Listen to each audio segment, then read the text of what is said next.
ଗୀତାରେ କୁହାଯାଇଛି ଜନ୍ମ ଓ ମୃତ୍ୟୁ ନିଶ୍ଚିତ।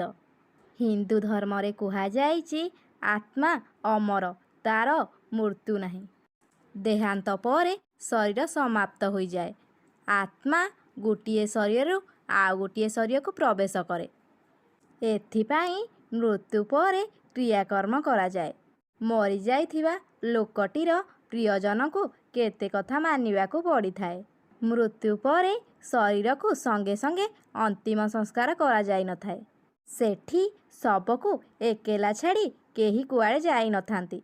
ଶାସ୍ତ୍ର କହିବା ଅନୁସାରେ ସନ୍ଧ୍ୟା ପରେ ଅନ୍ତିମ ସଂସ୍କାର କରାଯାଇନଥାଏ।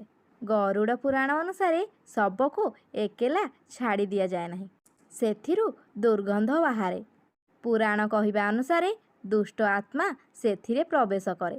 ସେଥିପାଇଁ ଅନ୍ତିମ ସଂସ୍କାର ପର୍ଯ୍ୟନ୍ତ ଶବକୁ ଏକୁଟିଆ ଛଡ଼ାଯାଏ ନାହିଁ।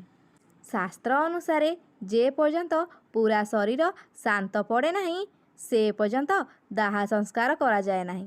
ଏହା ବ୍ୟତୀତ ମୃତକଙ୍କ ପ୍ରିୟଜନ ଅନ୍ତିମ ଦର୍ଶନ କରନ୍ତି।